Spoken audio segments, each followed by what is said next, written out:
Hello बच्चों, आज हम लोग बहुत ही बढ़िया टॉपिक की बात करेंगे जिसका नाम होगा electrostatic self energy. Self energy यानी खुद की एनर्जी। आखिर ये खुद की एनर्जी क्या है, इस बारे में आज हम लोग बात करेंगे।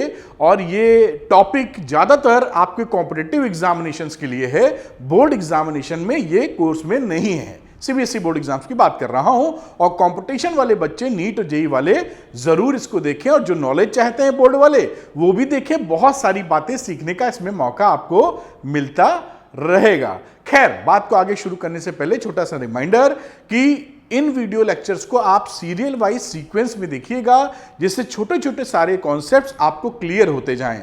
और मैं सीक्वेंस का ध्यान भी रख रहा हूं जिससे चीजें आसान लगें और बहुत आसानी से आप समझ पाएं। चलिए, चैप्टर नंबर 2 में ही ये टॉपिक है, तो ये रहा चैप्टर नंबर 2 और इस टॉपिक की चर्चा हम लोग करेंगे आगे। Electrostatic self energy. आखिर ये इलेक्ट्रोस्टैटिक सेल्फ एनर्जी है क्या, पहले ये कॉन्सेप्ट समझ लेते हैं, फिर कुछ कैलकुलेशंस करेंगे। जैसे एक ले लीजिए कंडक्टर, एक चार्ज बॉडी है, सपोज करिए ये कोई हम ले लेते हैं चार्ज बॉडी। मैं लिख देता हूं चार्ज बॉडी है। कंडक्टर ही ले लीजिए, बाहर सारे चार्ज हैं, समझाने के लिए, आसान रखने के लिए मान लीजिए मैं कंडक्टर ले रहा हूं, समझाने के लिए इजी बात हो। यहां पर कुछ चार्जेस होंगे इस पे, बिल्कुल सही बात है भाई, चार्ज आपने दे रखे हैं। अब ये चार्ज बॉडी पर जो चार्ज हैं, इन चार्जेस को हम ये समझ लेते हैं छोटे छोटे टुकड़ों में है, बहुत सारे चार्ज से मिलके बने हैं। एक चार्ज सपोज कर लीजिए Q1 यहां रखा है, दूसरा चार्ज Q2 यहां रखा है, तीसरा Q3 इधर है, और भी इसी तरीके से बहुत सारे चार्जेस यहां पर पड़े हुए हैं। n नंबर ऑफ चार्जेस है, बहुत सारे चार्जेस हैं। तो ये चार्जेस आपस में, हम लोगों ने देखा था कि जो पोटेंशियल एनर्जी होती है वो आपस में इंटरेक्शन की वजह से भी तो इसका काम होगा कि भाई ये इससे इंटरेक्ट कर रहा है, ये इससे इंटरेक्ट, बहुत सारे इंटरेक्शंस होंगे आपस में सब। तो ये जो इंटरेक्शंस हैं चार्जेस के बीच में, उसकी वजह से जो पोटेंशियल एनर्जी बन रही है वही बेसिकली इसकी सेल्फ एनर्जी कहलाती है। और दूसरी भाषा में अगर हम बात करें और सरल करते हुए, वो भी बिल्कुल ठीक कॉन्सेप्ट है कि इस चार्ज बॉडी को अगर हमें चार्ज देना है तो हम सपोज करिए इंफिनिटी से चार्ज ला रहे हैं, छोटे छोटे चार्ज डीक्यू के फॉर्म में लेके आते हैं और यहां इकट्ठा करते चले जाते हैं। इसी तरीके से ये बॉडी चार्ज हो जाती है। तो जो वर्क डन हमको करना पड़ता है चार्ज को लाकर इस पे डालने के लिए, यानी इस बॉडी को चार्ज करने के लिए, उसमें जो एक्सटर्नल एजेंट वर्क डन करता है वही इसकी इलेक्ट्रोस्टैटिक पोटेंशियल एनर्जी हो जाती है, वही इसकी सेल्फ एनर्जी कहलाती है। समझ गए होंगे दोनों बातें। तो इस तरह से भी बात को समझा जा सकता है और इस तरह से भी बात को समझा जा सकता है। अभी हम लोग एक डेरिवेशन जब करेंगे तो मैं दोनों मेथड से करके बता दूंगा जिससे आपको क्लैरिटी बन जाए।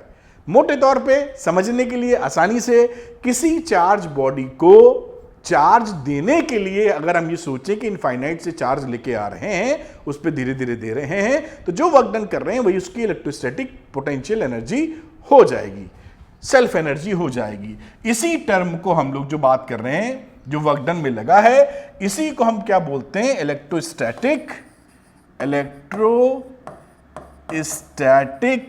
मैं लिख दूं जैसे आपके दिमाग तक चला जाए, सेल्फ एनर्जी। तो ये सेल्फ एनर्जी, क्योंकि इस समय चार्ज बॉडी ये पड़ी हुई है, इसके पास ये एनर्जी है, ये चार्ज बॉडी है, इसके पास ये एनर्जी है। खैर, मेथड नंबर 1 की बात करेंगे और ये मेथड नंबर 2 की। मैं इस मेथड का भी यूज करके आपको बता रहा हूं कि इसकी सेल्फ एनर्जी कैसे निकाल सकते हैं।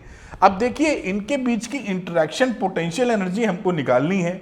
तो इंटरेक्शन पोटेंशियल एनर्जी अगर हमको निकालनी है तो हम क्या लिख सकते हैं बेटा, यहां पर सिंपल फॉर्मूला, इस मेथड 1 की बात कर रहा हूं इस समय, आप मेरी बात को पकड़ रहे होंगे। मैं थोड़ा कलर चेंज कर दूं, मेथड 1 का जिक्र कर रहे हैं अभी हम लोग, वाला मेथड जो लिखा था। अब इसकी जो सेल्फ एनर्जी है उसको U लिख दीजिए।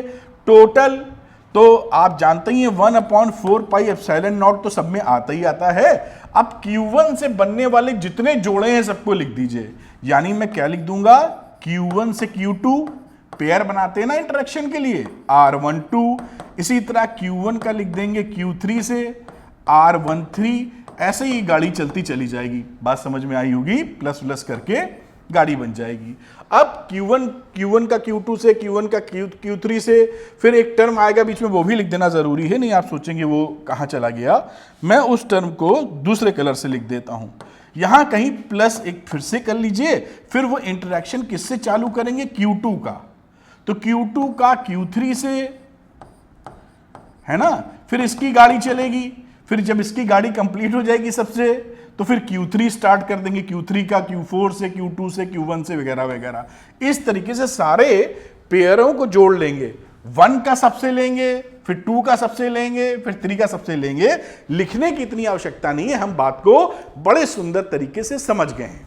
अच्छा, अब आगे ये जो इलेक्ट्रिक एनर्जी है, अब इसका सम पूरा लिखने की बात आएगी, तो हम सम कैसे लिख सकते हैं, U is equal to 1/2 into 1/4πε0 summation या सिग्मा QI QJ, और नीचे वैल्यू लिख दीजिए RIJ, इसे इक्वेशन नंबर 1 कह देते हैं। अब यहां पर आपको ये लगेगा कि 1/2 वाला टर्म कहां से आ गया, तो 1/2 वाला टर्म इसलिए आ जाता है क्योंकि यहां जब पेयरिंग करते हो तो एक बार जब पेयरिंग करोगे तो लिखोगे Q1 Q2, और जब Q2 की बनाओगे आगे पेयरिंग तो Q2 का भी तो Q1 से लिखोगे, तो ये डबल हो गया ना, इंटरेक्शन एनर्जी तो एक ही है, तो ये डबल हो गया ना एनर्जी का पेयरिंग, ये डुप्लीकेसी हो गई, एक के बाद वही चीज दोबारा लिख दी। तो ऐसे दो दो सबके लिए आ जाएंगे, डुप्लीकेट पेयर्स बन जाएंगे साथ में, सेम के सेम। तो आधे ओरिजिनल आधे उसके डुप्लीकेट, इसलिए इसको बैलेंस करने के लिए 2 से डिवाइड कर देते हैं, जिससे हमारे पास जो इंटरेक्शन एनर्जी है वही Q1 Q2 वाली ही निकले, क्योंकि Q2 Q1 और Q1 Q2 तो एक ही बात है, दो बार जोड़ दोगे तो डबल हो जाएगी। बात पकड़ पाए होंगे। इसी तरीके से आप बाकी समझ गए होंगे और उसको समझाने से कोई लाभ नहीं है। यहां पर डुप्लीकेसी हो रही है, Q1 Q2 आएगा, आगे Q2 Q1 आ जाएगा, दोनों का एक हो, यानी हमें आधे पेयर ओरिजिनल और आधे उसके डुप्लीकेट या उसकी कॉपी मिल जाएंगी। इस वजह से टोटल एनर्जी का हाफ कर देते हैं। आप बात को पकड़ पाए होंगे, और ये हमारे लिए एक काम का फॉर्मूला है, और इसी का इस्तेमाल हम कर सकते हैं चीजों को इवेल्युएट करने के लिए। तो इस फॉर्मूले को ध्यान कर लेते हैं, अभी मैं इवेल्युएट करके भी आपको दिखाता हूं। अब देखिए अगला जो टॉपिक है जिसमें ये फॉर्मूला लगा के मैं 2 मेथड से आपको बताने वाला हूं, वहां पर जिक्र किया जाएगा electrostatic potential energy of a uniformly charged thin spherical shell. एक मेथड 1 मेथड 2 दो लगाएंगे हम लोग। अभी मेथड 1 जो अभी हमने देखा था उसका जिक्र करेंगे। यहां पर एक शेल बना लेते हैं, ये देखिए एक शेल बना लिया। अब इस शेल में मान लीजिए कहीं पर चार्ज Q1 है, यूनिफॉर्मली चार्ज है, कहीं पर चार्ज Q2 है, कहीं पर चार्ज Q3 है, और इसी तरह और भी चार्जेस हैं, 2-4 लिख के आप इसको छोड़ दीजिए। आपस में इंटरेक्शन एनर्जी होगी, ये इससे इंटरेक्ट कर रहा है, ये इससे कर रहा है, ये इससे कर रहा है, बहुत सारी ऐसी बना सकते हैं, जितना खींचो उतना कम, सबका सबसे इंटरेक्शन चल रहा होगा। इन इंटरेक्शन एनर्जी को हम लोग कैलकुलेट करना चाहते हैं। पीछे जो लॉजिक समझा है वही लगा दे रहे हैं प्यार से। तो ये रहा U 1/2 आया था टर्म, आपने देखा था, 1/4πε0 लिख दीजिए। उसके बाद देखिए यहां पर क्या क्या वैल्यू लिख सकते हैं। Q1 के पेयर बनाने होंगे हमको, तो Q1 का पेयर बनाओगे तो लिखोगे Q1 Q2/R12, और फिर इसी तरह लिखोगे Q1 Q3/R13, ऐसे ऐसे बना के Q1 की कहानी कंप्लीट करोगे। एक ब्रैकेट डाल दे रहा हूं, Q1 Q2 Q1 Q3, मतलब Q1 Q3 Q1 Q4 and so on. जब ये कहानी इसकी खत्म हो जाएगी तो अगली कहानी आपकी शुरू होगी Q2 से। इसको लिखोगे Q2 और फिर Q2 Q1, 2 स्टेप लिख देता हूं, R21, फिर Q2 Q3 R23, और इसी तरह इसकी ट्रेन चलेगी आगे। मेरे ख्याल से बात को पकड़ पा रहे होंगे। अब इसी तरह ये तीसरा खिलाड़ी एक और लिख देते हैं, जिससे आप बात समझने में आसानी आए आपको। अब जब इसकी सीरीज कंप्लीट हो जाएगी सबसे इंटरेक्शन, तो Q3 से स्टार्ट कर लेंगे, Q3 Q1 plus Q3 Q2 R32, इस तरीके से इसकी ट्रेन चलेगी। और वो समाप्त होगी। इसी तरीके से हम सारी चीजों को लिख देंगे प्लस करके डैश डैश डैश, यानी अगली बार Q4 उसके बाद Q5, सबकी सीरीज सबको लेना है, घबराइए नहीं, बहुत शांति से निकल जाएगा, लग रहा है लंबा है। अब देखते हैं, अब देखिए यहां पर हम लोग दिमाग क्या लड़ा लेते हैं बेटा, बहुत सुंदर तरीका देखिए, U लिखा, हाफ लिखा, 1/4 पाई एप्सिलॉन नॉट छाप दिया।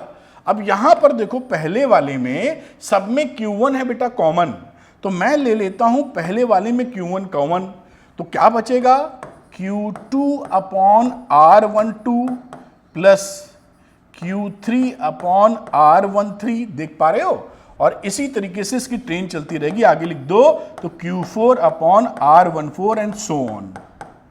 ये इसका कहानी कंप्लीट होगी। इसी तरह अगर मैं Q2 कॉमन ले लूं इसमें से, तो अगर आपने Q2 कॉमन ले लिया तो यहां पर देखिए क्या आया, Q1/R21 प्लस Q2 2 से 3 था, 3 आ जाएगा, और इसी तरीके से नीचे R23 था, ये 2 बार R लिख दिया गलती से, तो आप इसको सही कर लीजिए, उसमें क्या है, और इस तरीके से इसकी ट्रेन चलेगी, ऐसा ही लगा देते हैं, पूरी इसकी कंप्लीशन हो गया। और यही बात मैं आगे नहीं लिख रहा हूं, Q3 के लिए भी लिखी जा सकती है, Q4 के लिए भी लिखी जा सकती है, सबके लिए लिखी जा सकती है। अब यहां पर अगर आप देखें तो ये जो टर्म आएगा, ये 1/4 पाई एप्सिलॉन को जब Q2/R12 से मल्टीप्लाई करोगे, समझना मेरी बात, तो इस टर्म को मैं दूसरे कलर से लिखता हूं समझाने के लिए, इधर लिख देता हूं, जैसे 1/4 पाई एप्सिलॉन नॉट, इसकी बात कर रहा हूं, इससे इस वाले सिस्टम को जब मल्टीप्लिकेशन में जाएगा, R12 Q3/R13, और चलो Q4 भी एक लिख लो, जैसे बात पकड़ में आ जाए पूरी, ऐसे लिख दिया समझाने के लिए, बाकी ऐसा सबके लिए लिखेंगे आप। ये क्या है देखिए, ये है किसी पॉइंट R1 पे, सब देखिए R1 पे है, ये कोई R1 वाला पॉइंट था, कोई डिस्टेंस थी, लेकिन मैं फर्स्ट पॉइंट की बात कर रहा हूं, तो Q2 ने कितना पोटेंशियल R1 पे बनाया वो है पहला टर्म। दूसरा क्या है, Q2 ने, फिर दूसरा टर्म क्या है, Q3 ने कितना पोटेंशियल बनाया, this is the R12 distance, this is the R13 distance, फिर Q4 ने कितना बनाया। तो पॉइंट इज दिस कि ये जो पूरा टर्म है ये पोटेंशियल है इस पॉइंट पर, इन सबके द्वारा बनाया गया। भाई ये पूरी सीरीज लिखी हुई है ना, तो ये पूरा पोटेंशियल क्या है, Q1 की लोकेशन, क्या था यहां Q1 था, तो Q1 की लोकेशन पर Q2 Q3 Q4 जितने भी आइटम हैं चार्जेस, वो सब मिलके जो पोटेंशियल बना रहे हैं Q1 पर, वो ये टर्म लिखा हुआ है, समझ में आ गया। ये पोटेंशियल पहला वाला जोड़ा दूसरा वाला तीसरा वाला, और जय श्री राम अब ये जो टोटल, तो क्या चीज समझ में आ गई हमें ये समझ में आ गई कि ये खिलाड़ी पोटेंशियल है, यानी इसको मैं कलर बदल देता हूं जैसे दिमाग हमारा पकड़ ले, ये पोटेंशियल है कहां, एट Q1। बात अंदाजा लग रहा होगा कहां पर है, पोटेंशियल एट Q1, साथ में Q1 से मल्टीप्लाई करना पड़ेगा इसमें। देखिए जो पोटेंशियल है, सॉरी ये तो पोटेंशियल V हो गया है, अब यहां पर Q इंटू V करेंगे तो एनर्जी के फॉर्मेट में जाएगा। ये देखिए बात अपने को समझ में आई कि नहीं आई। एक स्फेरिकल शेल था, स्फेरिकल शेल पे V जो था वो क्या हो गया, ये पोटेंशियल Q1 वाली लोकेशन पर है। अब अच्छी बात क्या कि जो शेल होता है, शेल जो था यहां देखें, यहां पर अगर Q1 तो यही था ना, सारे तो भाई Q1 Q2 यही तो बना रखे हैं भाई हम लोगों ने, तो अगर यहां पर Q1 पर पोटेंशियल कोई आया है, वही पोटेंशियल Q2 का वही पोटेंशियल Q3 का होने वाला है कि नहीं भाई। शेल के सरफेस पर और अंदर में पोटेंशियल तो सेम रहता है, तो अगर हम ये जान गए कि ये पोटेंशियल है, तो जितने खिलाड़ी आगे हैं वो सब पोटेंशियल V हो जाएंगे, क्योंकि ये पोटेंशियल रहता है सेम। देखो कितना आसान हो गया। अब इसको छाप दो यहां पर, यानी मैं कलर बदलूंगा, यहां पर U लिखो, हाफ लिखा 1/4 पाई एप्सिलॉन नॉट, इसको लिखा Q1 into V। What is V? Potential at Q1. This is also equal potential at Q2, क्योंकि सारे पोटेंशियल सेम होते हैं शेल के ऊपर। अब इसी तरीके से अगला आ गया Q2V, अगला आ गया Q3V और प्लस प्लस प्लस इंफिनिटी तक, मतलब जहां जितने भी चार्जेस हैं वहां तक ये कहानी बन गई और ये इलेक्ट्रोस्टैटिक एनर्जी के फॉर्म में बढ़िया तरीके से चल रहा है। अब U लिखिए, हाफ लिखिए। अब यहां पर ये लिखने की जरूरत नहीं थी क्योंकि V ले चुके हैं, इसके साथ ही इंक्लूड हो चुका है, तो इसको मुझे हटा देना चाहिए। ये हट गया, इसको भी हटा के इनटू का साइन बड़ा कर देते हैं, नहीं सोचेगा कि कोई चीज छूटी हुई है। हाफ एंड दिस वन, क्योंकि ये 1/4 पाई एप्सिलॉन नॉट इसके साथ क्लब हो चुका है। बड़ी सुंदर बात। अब ये जो सिचुएशन यहां बनी है इन सब में V है कॉमन, तो V ले लिया कॉमन, अंदर हो गया Q1, Q2, Q3 and so on. ये कहानी बन गई। अब आप जान रहे हैं Q1, Q2, Q3 सब जोड़ोगे तो जितना चार्ज दिए थे इस स्फेरिकल शेल पर वही तो आएगा। तो U की वैल्यू कितनी हो गई? Half Q into V। और ये देखिए आप, what is this? This is the electrostatic potential energy और इस ये बन गई U। अब हमें मालूम, यही हमारी सेल्फ एनर्जी आ गई है। अब इसको सरल भाषा में V के टर्म में लिख लेते हैं, V को हटाते हुए। तो देखिए कैसे लिख सकते हो, हमें ये मालूम है कि शेल के लिए जो पोटेंशियल होता है, बट वी नो दैट, ये आप लिख सकते हैं, मैंने लिख दिया, क्या होगा potential at the surface of the shell 1/4 pi epsilon naught. अगर इसका रेडियस r ले लो तो लिख सकते हो Q/r।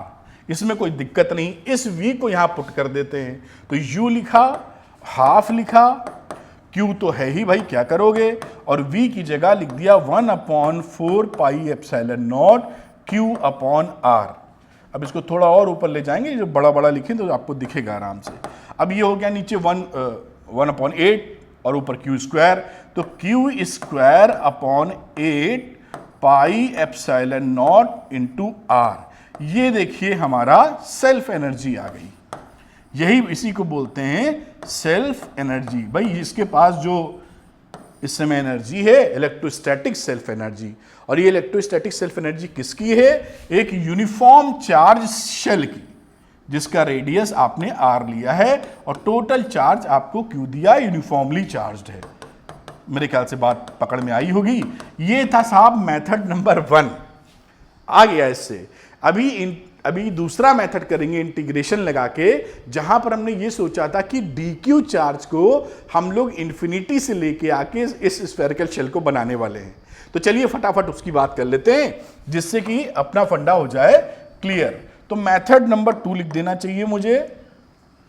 Method number 2।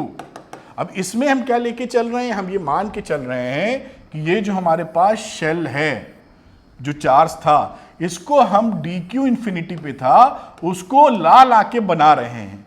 ये q चार्ज है इस पे अल्टीमेटली, लेकिन कैसे ला के बनाए? dq ला के रखा, यूनिफॉर्मली डिस्ट्रीब्यूट किया, फिर एक दूसरा dq ला के रखा, फिर यूनिफॉर्मली डिस्ट्रीब्यूट किया, और इस तरीके से लाके इसका रेडियस ले लो r।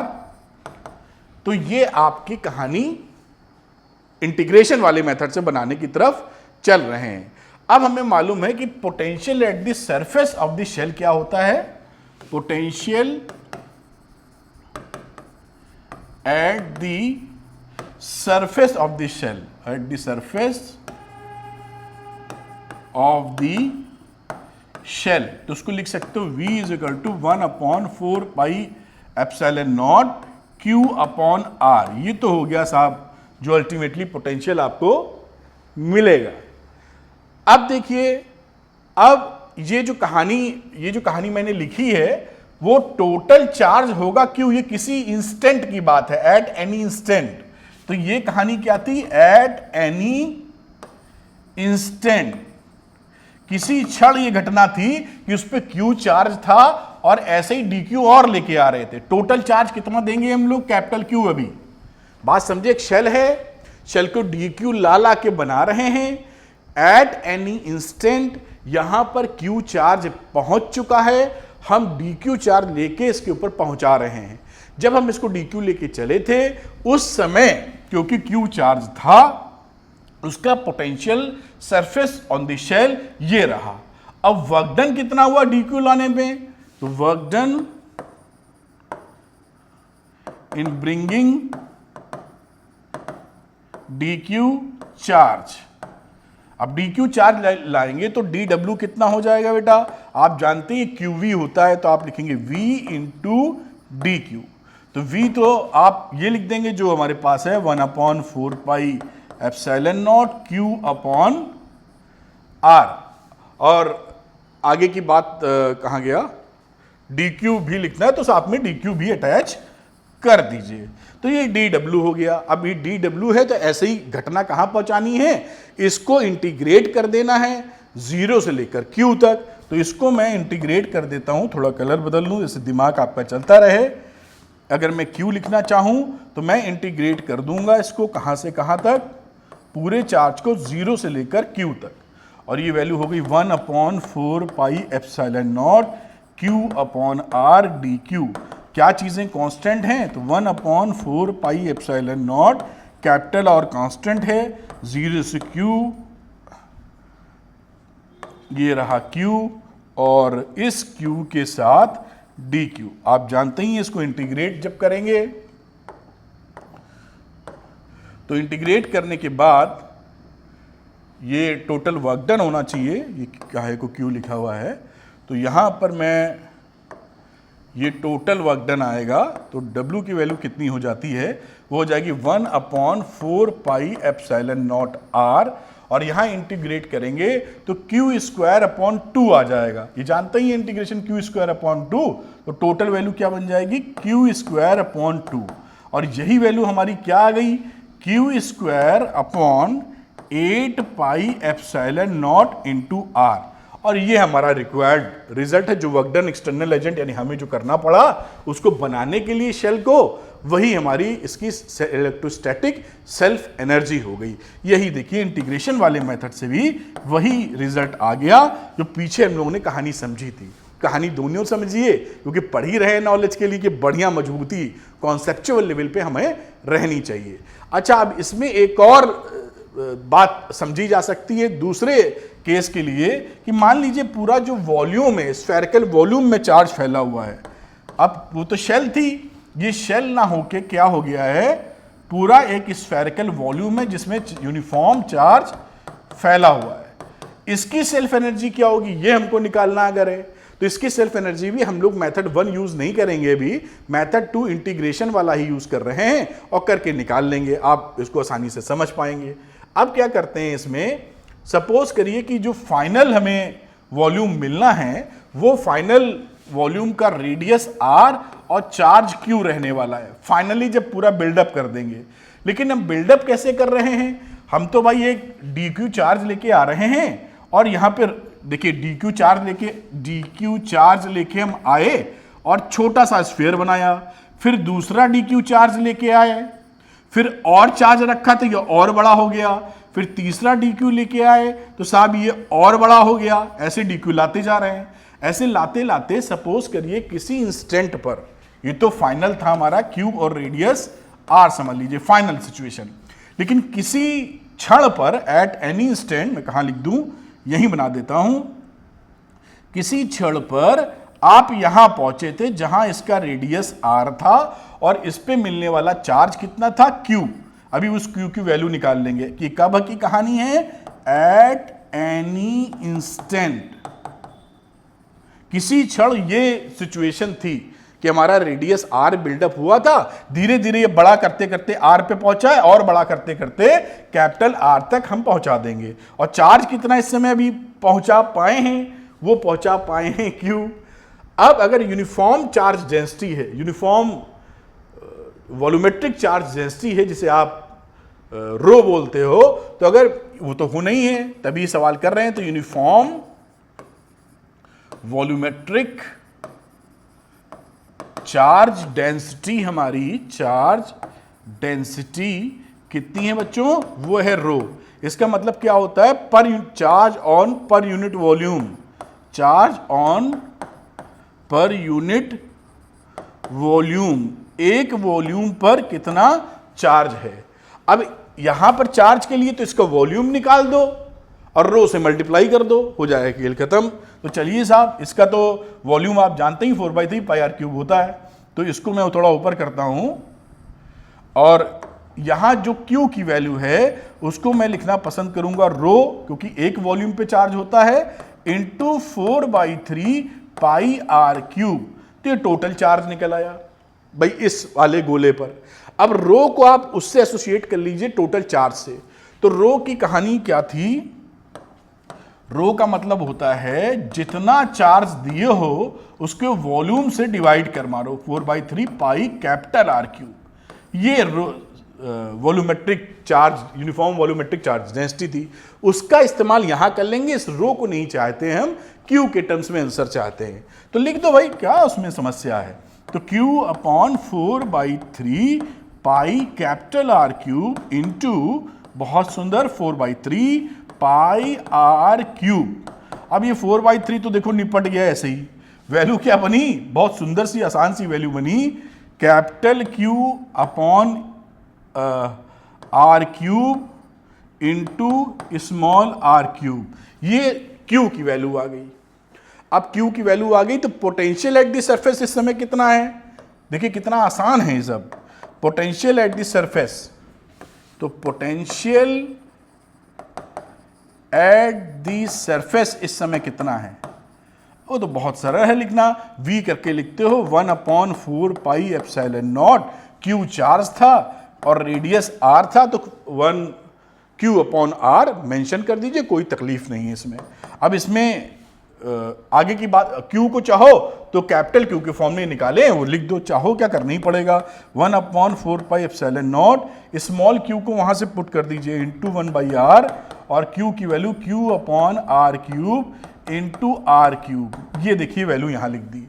अब इसमें देखेंगे तो एक स्मॉल r छोटू r इसके पावर को रिड्यूस कर देगा, तो वैल्यू आ जाएगी 1/4 pi epsilon naught Q upon r cube और ऊपर आर स्क्वायर। ये देखिए वैल्यू आ गई क्या? पोटेंशियल की वैल्यू आ गई। अब देखिए पोटेंशियल की वैल्यू आ गई। अब हम लोग चर्चा करते हैं जो अगला चार्ज हम लेके आ रहे हैं dq, आखिर उसका dq कितना है? ये तो मैंने क्यों निकाला था, थोड़ा सा ऊपर ले चलेंगे। चार्ज dq की वैल्यू कितने के बराबर होगी? dq की वैल्यू बराबर होगी वॉल्यूमेट्रिक चार्ज डेंसिटी। लास्ट में वो एक पट्टी लेके आए होंगे, मतलब ऐसे समझिए कि जैसे ये गोला आपने बनाया है ना, अभी ये R बहुत छोटा बन गया, इसको मैं थोड़ा बड़ा कर देता हूं। ये देखिए ऐसे बनाया था, ये रेडियस R थी। अब अगला जो कार्यक्रम dq लेके आओगे, और इस समय चार्ज इसका q था, जब dq लेके आएगे तो इसी के ऊपर ऐसे रखोगे ना ये dq, ये देखिए ऐसे रखोगे dq। तो ये जो कहानी है ये क्या होगी? This is a dr।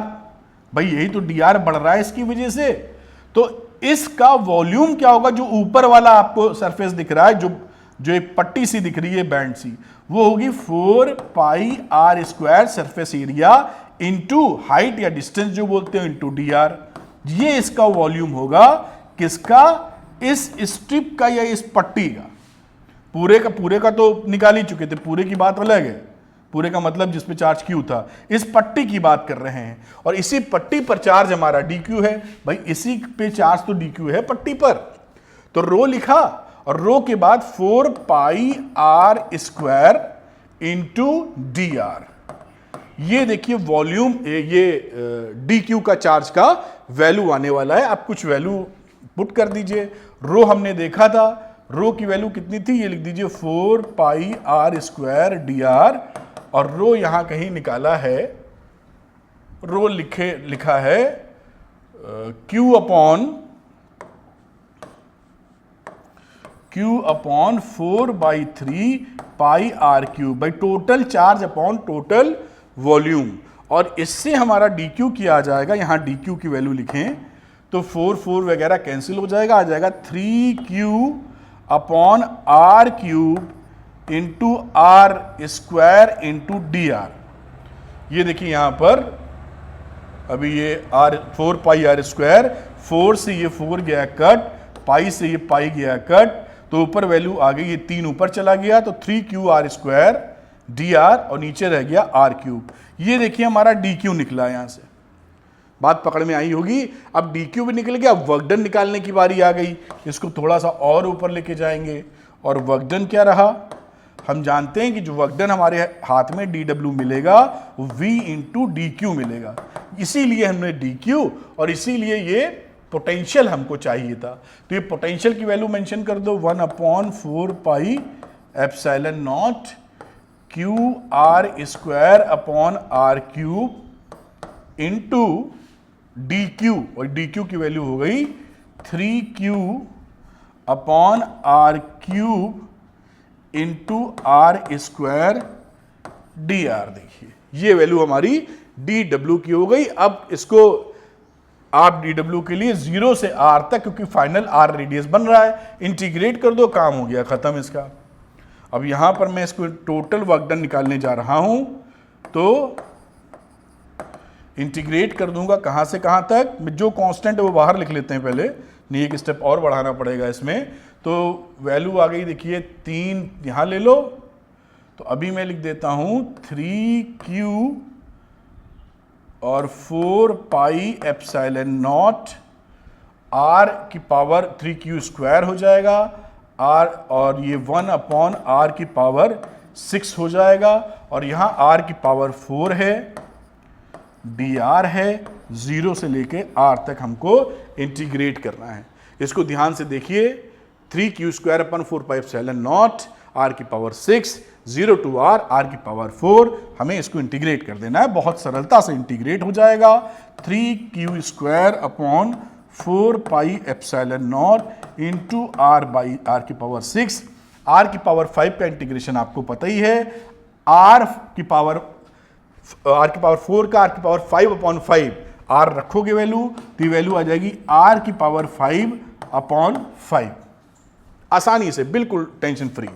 अब यहां पर देखिए r की पावर 5 r की पावर 6 के 5 पावर्स खा जाएगा, तो कैपिटल R ही बचेगा नीचे। तो टोटल वैल्यू क्या बनी, 3q स्क्वायर अपॉन 4 की जगह 4 इंटू 5 यानी 20 आ गया, 20 pi epsilon naught upon r। तो 3q square 20 pi epsilon not r, यही हमारी W या इसकी एनर्जी, सेल्फ एनर्जी निकल के आ गई। This is the self energy of the volumetric charge, यही हमारी क्या रही, सेल्फ एनर्जी। इसमें सवाल में भी करेंगे, तो ये जो वॉल्यूम में था जहां पे चार्ज आपने भर रखा था यूनिफॉर्म डेंसिटी के साथ, इसकी अपनी एनर्जी क्या है, सेल्फ एनर्जी, वो ये है। अब जब हम लोग क्वेश्चंस न्यूमेरिकल लगाएंगे तो आपको दिखेगा कि वहां ये कैसे इस्तेमाल किया जाता है। ठीक, ये बात भी आप बड़े बेहतर ढंग से समझ गए हैं। एक छोटा सा कॉन्सेप्ट और है, वो भी बता दूं, सवाल लगाने में आप उसको ज़्यादा आसानी से लगा पाएंगे। देखिए उसका नाम दिया जा सकता है self and interaction energy of to spheres. अब इसको समझते हैं। देखिए तो बच्चों यहाँ पर देखिए एक एग्जाम्पल लेके आपको समझाता हूँ, आपको समझ में आएगा कि टोटल सेल्फ एनर्जी और इंटरेक्शन एनर्जी सिस्टम की क्या बन जाती है। एक हम लोग ले लेते हैं यहाँ पर वॉल्यूमेट्रिक स्फीयर, इसमें पूरा हम लोगों ने चार्ज भर रखा है, यूनिफॉर्मली चार्ज भरा है। इस पे जो चार्ज दिया है वो दिया है साहब Q1, और इसका रेडियस ले लेते हैं A, R1A, जो मन चाहे कह लो, सपोज इसका रेडियस कह दिया A। इसी से सफिशिएंट दूरी पर हम लोग एक शेल लेते हैं, ये क्या है, शेल। ये क्या है, स्फीयर। कंडक्टिंग नहीं होगा, कंडक्टिंग हुआ तो बाहर चार्ज चला जाता, तो ये केवल हम स्फीयर लिख रहे हैं इसको। नॉन कंडक्टिंग होगा, ऑब्वियस सी बात है, अगर कंडक्टिंग होता तो चार्ज देते, सारा का सारा सरफेस में दिखता। ये कंडक्टिंग शेल हो गई, यहां पर हमने निगेटिव चार्ज दे दिया, सपोज करिए ये नंबर 2 सिचुएशन है। इसका रेडियस B ले लेते हैं और इस पे जितना चार्ज दिया है उसको नाम दे देते हैं Q2। ये पहला सिस्टम। दूसरा, अब देखिए इस सिस्टम की अगर हम इंटरेक्शन एनर्जी निकालने चाहें, टोटल इंटरेक्शन एनर्जी, तो वो क्या होगी बेटा, एक तो थी खुद की अपनी U1, अपनी मतलब सेल्फ एनर्जी। तो ये इसको देखिए आप कह सकते हैं सेल, क्या लिख गए, तो इसकी सेल्फ एनर्जी, या कई किताब में इंट्रिंसिक एनर्जी लिखी होती है, इंट्रिंसिक एनर्जी, वो भी एक ही चीज है। इंट्रिंसिक एनर्जी का मतलब क्या हो गया, उसमें पाए जाने वाली अपनी इंट्रिंसिक प्रॉपर्टी जो होती है। तो सेल्फ एनर्जी U1 की, इसी तरह U2 की आपस में अपनी सेल्फ एनर्जी U2 की, और फिर इन दोनों की आपस की भिड़ंत इंटरेक्शन एनर्जी। तो तीन तरह की एनर्जी इन्वॉल्व हो गई, एक इसकी खुद की, एक इसकी खुद की, और दोनों जो इंटरेक्शन कर रहे हैं उसकी वजह से पाए जाने वाली एनर्जी। तो जब इस सिस्टम की टोटल एनर्जी आप निकालेंगे तो तीनों एनर्जी का कंसिडरेशन करना होगा। आपको जैसा बताया है कि ये स्फीयर है, ये शेल है, और इंटरेक्शन एनर्जी ये भी लिखते हैं।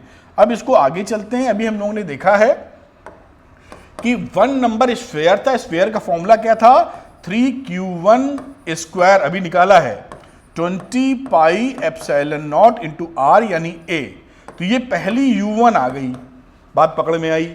U2 एक शेल था, और शेल के का क्या था, Q2 square upon 8 pi epsilon naught into radius. ये आपकी दूसरे की एनर्जी आ गई self.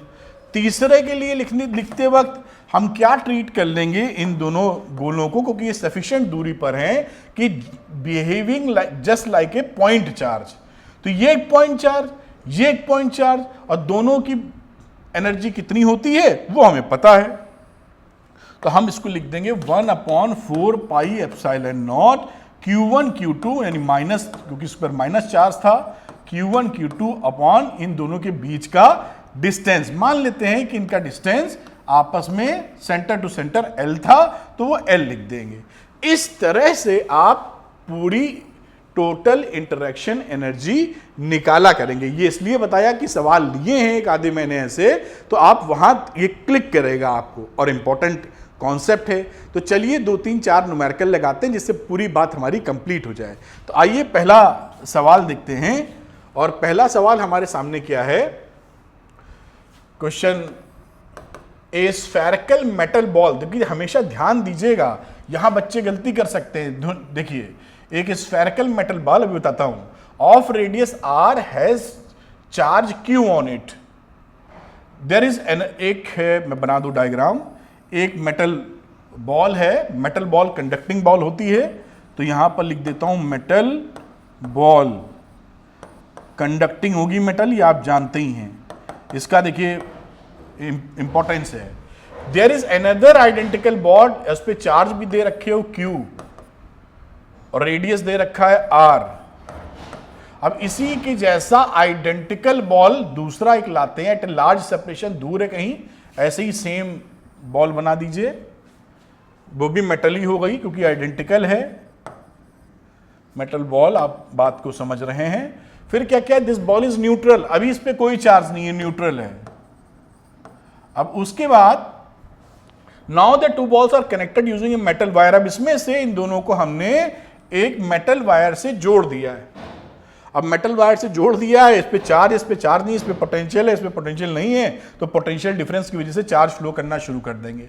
Find the amount of heat generated, यहां पर कितनी हीट निकलेगी। देखिए हीट निकालने के लिए क्या करना पड़ेगा, आपको मालूम है कि अभी चार्ज का फ्लो होगा क्योंकि ये हायर पोटेंशियल पर है और ये न्यूट्रल है, तो इसका कोई पोटेंशियल नहीं है। तो चार्ज हायर पोटेंशियल से पॉजिटिव चार्ज लोअर पोटेंशियल में फ्लो करेंगे। इस फ्लो होने की वजह से इसकी जब भी म्यूचुअल इंटरेक्शंस होता है चार्जेस का, और उस इंटरेक्शन की वजह से मूवमेंट जब होता है तो हमेशा सेल्फ एनर्जी डिक्रीज कर जाती है। तो अभी आप देखेंगे कि हमारी जो इनिशियल एनर्जी है अभी निकालेंगे पूरे सिस्टम की, वो ज्यादा होगी, और फाइनल एनर्जी जो निकालेंगे वो कम होगी। दोनों का डिफरेंस ही वही होगा जो हीट में निकल गया है, वरना फिर एनर्जी कहां गई, इनिशियल ज्यादा थी और बात की कम हो गई तो निकल गई। कैसे निकल गई, हीट के फॉर्म में निकल गई। चलिए फटाफट इस सवाल को करते हैं। अच्छा हाँ, मेटल बॉल की जिक्र मैंने क्यों किया, ध्यान रखने का। अगर केवल आप बॉल सोच लेंगे तो ऐसा ना सोचें कि क्यू चार्ज सब में भरा है, दिमाग में ऐसा भी आ सकता है ना केवल बॉल सोच के। और अगर ये फॉर्मूला इसके लिए लगा दिया जो दूसरा वाला पड़ा है अपॉन 20 वाला, तो कबाड़ा हो जाएगा। जब मेटल बॉल लिखा है तो इसका मतलब ये सारा चार्ज कहां है, इसकी सतह पर है, सरफेस पर। अगर ये सरफेस पे है तो कैसा बिहेवियर हो गया इसका, है ये मेटल बॉल लेकिन शेल की तरह हो गया, शेल नहीं है, चार्ज लेकिन बाहर है। तो शेल वाला फॉर्मूला इसके लिए एप्लीकेबल हो गया। अभी लगाते हैं, बात को आगे ले चलते हैं। अब आप क्या करेंगे, जब आपने कनेक्ट कर दिया, क्योंकि दोनों बॉल आइडेंटिकल हैं, इस वजह से ये आधे आधे चार्ज बढ़ जाएंगे पोटेंशियल सेम करने के लिए। तो फाइनल चार्ज हमारे हाथ में क्या आएगा, इस पे आ जाएगा Q/2 और इस पे भी आ जाएगा Q/2, क्योंकि पोटेंशियल बराबर करना है और दोनों आइडेंटिकल बॉल्स हैं। अब शुरुआत में इनिशियल एनर्जी क्या है, सेल्फ एनर्जी, तो इलेक्ट्रोस्टैटिक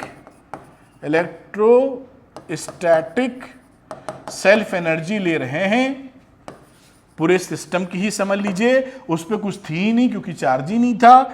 तो UI जो रहेगा वो केवल इसका वाला रहेगा, वो रहा Q², इनिशियल की बात कर रहे हैं, Q/2 फाइनल, ये इनिशियल है और ये फाइनल है।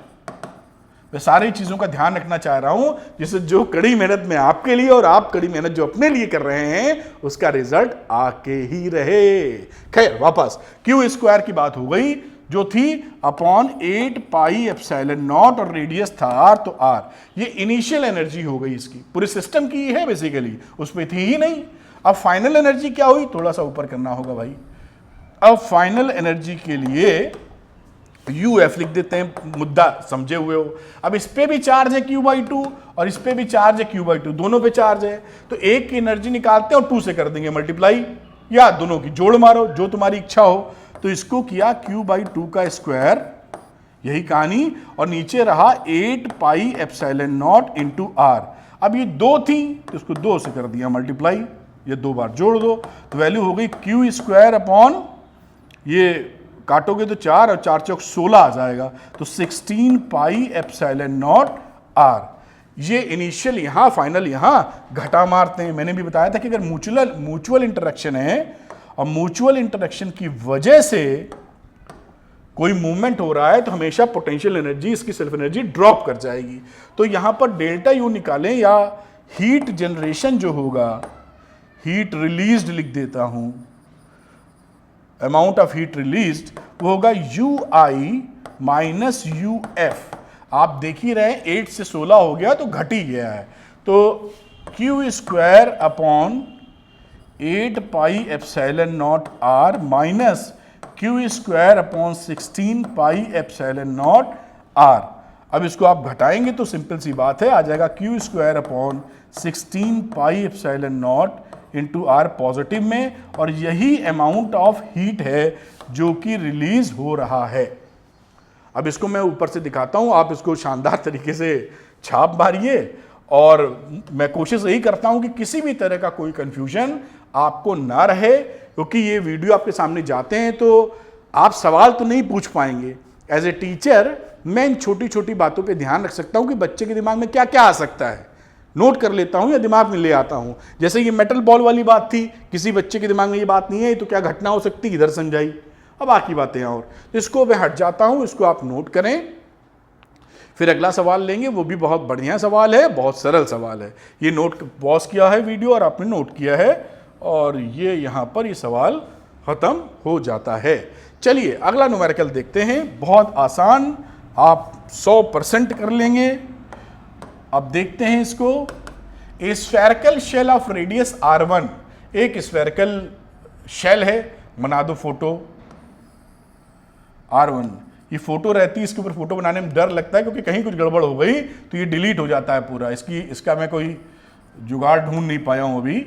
ये r1 with uniform charge q, इस पे एक यूनिफॉर्म चार्ज दिए हुए हैं which is q, spherical shell है, spherical shell expanded to a radius r2। अब इसको एक्सपैंड करके रेडियस r2 तक पहुंचा दिए हैं भाई, इसी को एक्सपैंड करके। Find the work perform by the electric forces in this process, electric forces द्वारा निकाला गया वर्क पूछ रहा है, कितना हम करेंगे वो नहीं, इलेक्ट्रिक फोर्सेस द्वारा वर्क निकला गया है, इसलिए इन शब्दों का ध्यान रखिएगा। हमें मालूम है कि जो इलेक्ट्रिक फोर्सेस होते हैं उसका जो वर्क डन रहता है वो एक्सटर्नल एजेंट से निगेटिव रहता है इलेक्ट्रिक फोर्सेस द्वारा। खैर समझ गए, याद आ गया होगा। अब इनिशियल एनर्जी निकालते हैं इसमें बेटा, इनिशियल फाइनल लगा के घटाना है, दैट्स ऑल। तो ये इनिशियल एनर्जी शेल की कहानी थी, शेल पे चार्ज Q दिए थे, तो Q² अपॉन 8πε0 और ये था R1। बड़ी सिंपल बात। U फाइनल यहीं लिख लेते हैं, चलो इससे U फाइनल की बात कर रहे हो तो Q square upon 8 pi epsilon naught into R2। कोई R1 नीचे R2 ऊपर क्यों गया फिर? अरे यही तो इसमें दिक्कत समस्या है कि अगर गलती से ही आपने डिलीट ये दबाया तो फोटो निकल लेती है। खैर कोई बात नहीं, बात तो समझ रहे हैं, ये हो गया R2। अब हमें निकालना क्या है कि डेल्टा U कितना है, तो डेल्टा U के लिए U final minus U initial आप हमेशा करते रहें, घटा मारिए, तो ये रहा Q square upon 8 pi epsilon not, तो ले लो कॉमन, तो 1 upon R2 minus 1 upon R1। अब अगर आप ये आंसर घोषित कर देते हैं तो आपका गलत हो जाएगा, क्योंकि ये जो इलेक्ट्रोस्टैटिक एनर्जी निकाले हुए हो ये एक्सटर्नल एजेंट कर रहा है। अभी इसने पूछा इलेक्ट्रिक फोर्सेस कितना करेंगे वर्क डन, ध्यान देना। तो ये अब अगर आंसर आपने लिखा तो ये गलत हो जाएगा, क्योंकि ये बराबर किसके है, ये बराबर एक्सटर्नल एजेंट वाले वर्क डन के होता है। और अभी हम लोगों ने चर्चा की थी कि एक्सटर्नल वाला जो इलेक्ट्रिक फोर्सेस करती हैं उनसे निगेटिव का रिश्ता होता है।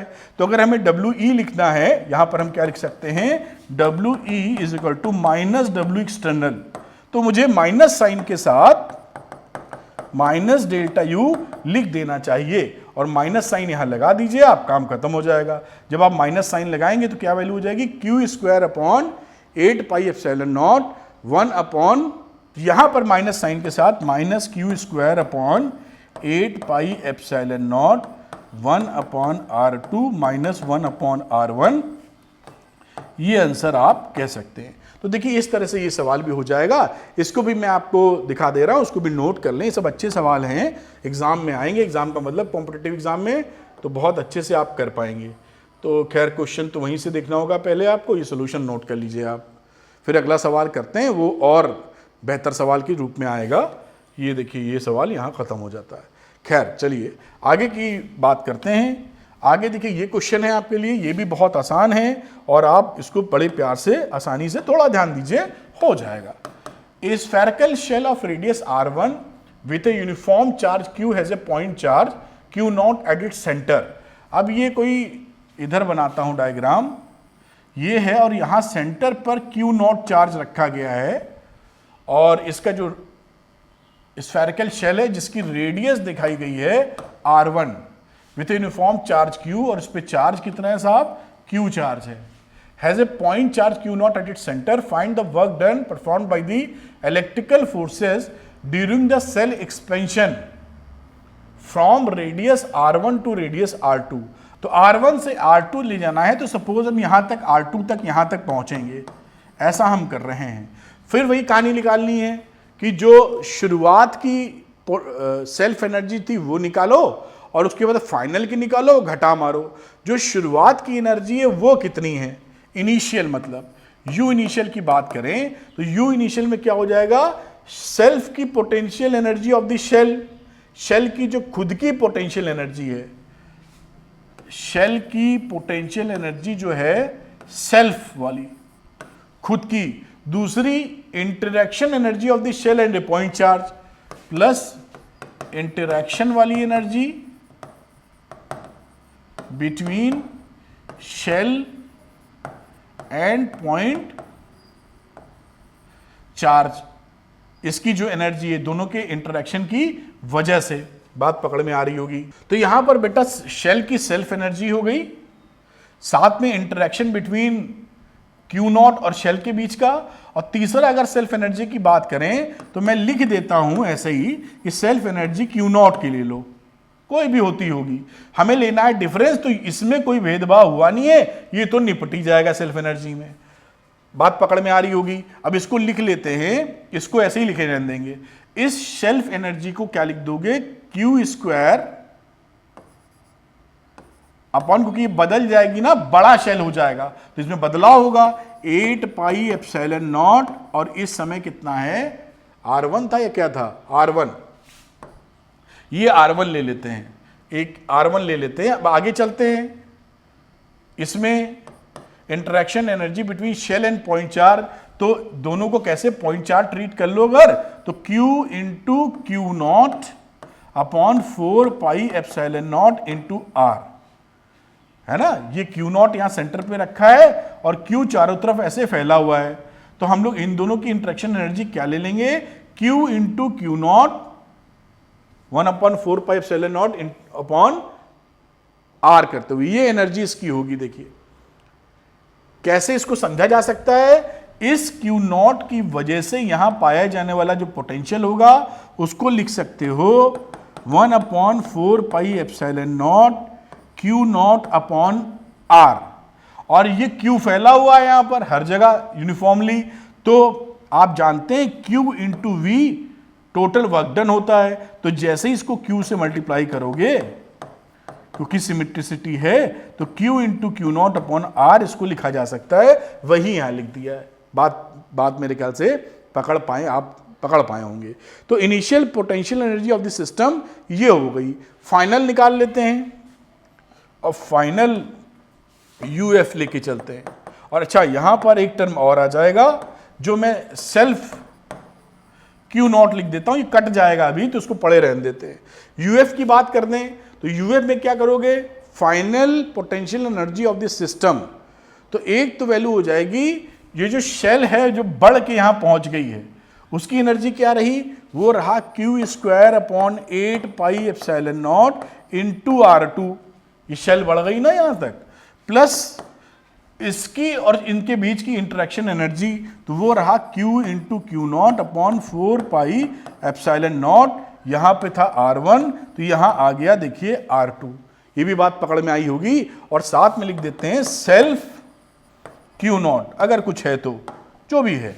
अब इसमें हम सब घटा लेंगे क्योंकि हमें तो चाहिए डेल्टा यू, सपोज लिखे तो यू एफ माइनस यू आई, और इसको अगर सब्सट्रैक्ट करके लिखना चाहें तो घटाओगे तो ये और ये तो कट गया, और इसमें से बाकी वैल्यू घटाइए तो बाकी वैल्यू जब इसमें से ये घटाओगे तो क्या लिखोगे, Q square upon 8 pi epsilon not 1/R2 minus 1/R1, और इसमें से ये ऊपर वाला घटाओगे तो Q not 4 pi epsilon naught, और यहां वैल्यू अगेन आ जाएगी 1/R2 माइनस 1/R1। दोनों एक्सप्रेशन से आप देखें तो 1/R2 माइनस 1/R1 कॉमन आ रहा है, तो मैं कॉमन ले लेता हूं, जो कुछ भी कॉमन आ रहा है लेते चलो। ये क्यू स्क्वायर बराबर है और क्यू इंटू सब कुछ ठीक लिखा हुआ है।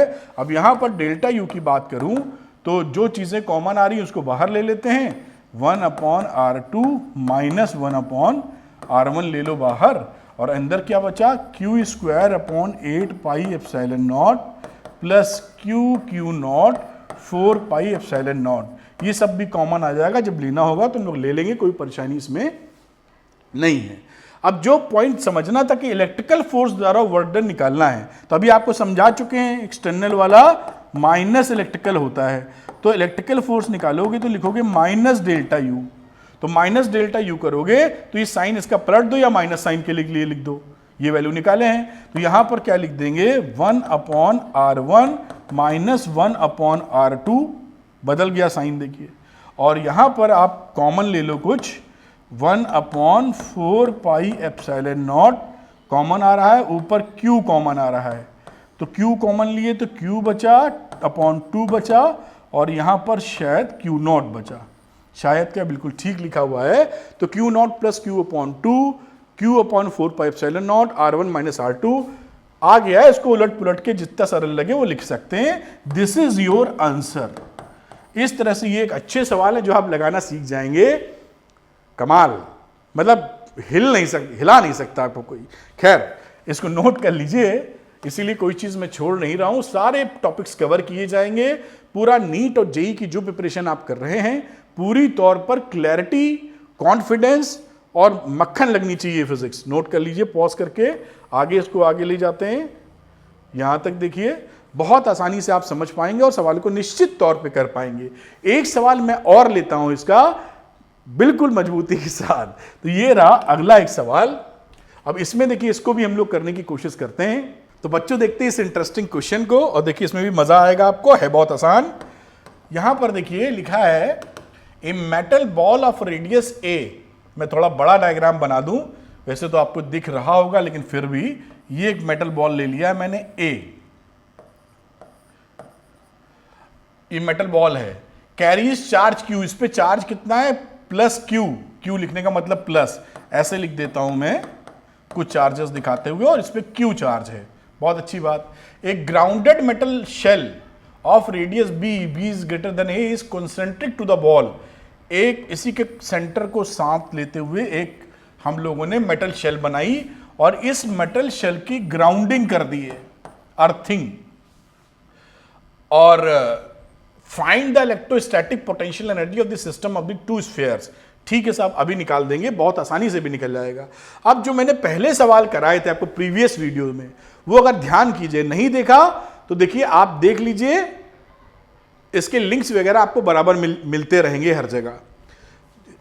अब यहां बात करते हैं कि आपको उन वीडियो से भी मालूम होगा, यहां भी थोड़ा बता देता हूं, प्लस होने की वजह से, इंडक्शन की वजह से इसकी इनर सरफेस पर माइनस चार्ज उपलब्ध हो जाएगा। कितना चार्ज होगा? ये अंदर वाली सरफेस पे मुझे कैसे बनाना चाहिए, ऐसे बनाना चाहिए। इनर सरफेस पर मुझे माइनस क्यू चार्ज हमें मिलने वाला है। अब यहां पर बाहर की तरफ प्लस क्यू चार्ज होगा, अर्थिंग की वजह से वो न्यूट्रलाइज हो जाएगा, इसमें उतने इलेक्ट्रॉन आएंगे बाहर वाले को न्यूट्रलाइज कर देंगे। तो बाहर जो प्लस क्यू मिलना था वो इस सिचुएशन में नहीं मिलता है। ये मत समझ लेना कि माइनस क्यू तो बाहर भी प्लस क्यू होना चाहिए, तो प्लस क्यू आपने उन सवालों में देखा था, और यहां भी आप समझ सकते हैं कि वो जो प्लस थे वो प्लस इस अर्थिंग की वजह से, क्योंकि इसका बाहर वाले का जो शेल होता है उसका पोटेंशियल जीरो होना चाहिए, उस जीरो को करने के लिए वो बाहर वाले जो चार्जेस थे वो न्यूट्रलाइज कर देती है अर्थ। तो ये दिमाग में थोड़ा पॉइंट रखिए, अगर वो चीज नहीं आती है, ये चीज आपने प्रीवियस वीडियो नहीं देखे हैं, वो फंडा नहीं क्लियर है, तो ये अटक जाएगा आके, और लाइन से देखते चले आ रहे हैं सीक्वेंस में, तो ये सब मक्खन की तरह निकालते रहेंगे बड़ा प्रेम पूर्वक। तो चलिए, मैं ये समझा दिया मैंने, आप उन वीडियोस को पलट के देख सकते हैं, अपनी चीजों को स्ट्रॉन्ग कर सकते हैं। अब बात शुरू करते हैं कि इनिशियल और फाइनल एनर्जी का जिक्र करते हैं। तो इनिशियल एनर्जी में लिखता हूं, इसको थोड़ा ऊपर कर लूंगा, इनिशियल फाइनल की बात ही नहीं है शायद, इसमें तो टोटल वो निकालनी है इलेक्ट्रोस्टैटिक एनर्जी। तो टोटल इलेक्ट्रोस्टैटिक एनर्जी क्या होगी पहले ये समझिए। यू लिखा, एक एनर्जी इसकी क्या है, सेल्फ वाली ए की, तो यू की यूए लिखते हूं, ये इसकी सेल्फ एनर्जी। फिर ये जो यूबी है, बी है ना रेडियस, बी ही होगा, मैं देख नहीं, हाँ बी ही है, तो यूबी की सेल्फ है जो कि इनर सरफेस पे जिसके चार्ज थे, बहुत सुंदर बात। उसके बाद इन दोनों की इंटरैक्शन, इस माइनस और प्लस का जो इंटरैक्शन है उससे बनने वाली इंटरैक्शन एनर्जी, ये तीनों एनर्जीज को आप जोड़ देंगे, आंसर आपके हाथ में आ जाएगा। और कोई दमदार सवाल नहीं रह गया देखिए अब, क्योंकि ये फॉर्मूला लगाना है। अब यहां पर देखिए यूए का जिक्र किया जाए तो क्या हो जाएगा, Q square upon 8 pi epsilon naught r, और आर था यहां पर ए। तो पहली मैं ब्रैकेट लगा देता हूं जिससे बात पकड़ में पूरी तौर पे आती रहे, q square upon 8 pi epsilon naught into a. अब यूबी का जिक्र कर लेते हैं, तो यूबी में चार्ज डेवलप हुआ है माइनस क्यू, तो मैं लिख दूंगा माइनस क्यू का square upon 8 pi epsilon naught, और रेडियस है बी, बी है ये, तो ये इसकी कहानी हो गई minus Q square 8 pi epsilon naught into b. अब दोनों की इंटरेक्शन एनर्जी, तो दोनों की इंटरेक्शन एनर्जी जैसा मैंने दिखाया था कि क्यू इंटू वी कर देते हैं इसके लिए, तो 1/4 pi epsilon naught Q upon b, भाई इसके द्वारा बनाया गया पोटेंशियल, और इस पे दूसरा चार्ज था माइनस क्यू, ये इसकी क्या बोलना चाहिए, पोटेंशियल इंटरेक्शन एनर्जी हो गई। बस खेल खत्म हो चुका है, अब खेल खत्म हो चुका है। देखिए कितना आसान था ये। अब इसको लिख दीजिए Q square upon 8 pi epsilon naught a, यहां आ गया Q square upon 8 pi epsilon naught into b, minus का स्क्वायर करोगे प्लस हो जाएगा, और यहां माइनस आ जाएगा, तो ये वैल्यू कितनी मिल गई, minus Q square upon 4 pi epsilon naught into b. अब देख लेते हैं कि इसमें क्या रिजल्ट आ रहा है। ये इससे घटाओगे 8 मिल जाएगा, यहाँ मुझे यही लिख देना चाहिए। तो Q square upon 8 pi epsilon naught ए, इसको सब्सट्रैक्ट किया आपस में, तो ये वैल्यू हो गई कितनी, minus Q square upon 8 pi epsilon naught into b. देखिए कितने आसानी से निकल रहा है। अब u की वैल्यू लिखिए, जो जो वैल्यूज हैं कॉमन ले लो, काफी कुछ कॉमन है, 8 पाई एप्सिलॉन नॉट और अंदर वैल्यू हो गई 1 अपॉन ए माइनस 1 अपॉन बी, और यही आपका आंसर हो गया, क्योंकि यही पूछा ही था इसका। इस तरह से देखिए आप निकाल सकते हैं सिचुएशन। वीडियो पॉज करें, नोट करें, जिससे कि आप आगे भी इसका इस्तेमाल बेहतर ढंग से कर पाएं। Pause the video and note down the lecture. तो स्क्रीनशॉट लेना या जो भी ले पा रहे हो उसको नोट करिए। इसको थोड़ा ऊपर लाते हैं, पूरे ऊपर ले आते हैं, और यहाँ आप इसको नोट कर सकते हैं। तो मुझे उम्मीद है कि ये जो लेक्चर्स हैं, जो मैं कड़ी मेहनत कर रहा हूँ आपके लिए, और आप जो कड़ी मेहनत कर रहे हैं अपने लिए, वो सफल होनी चाहिए।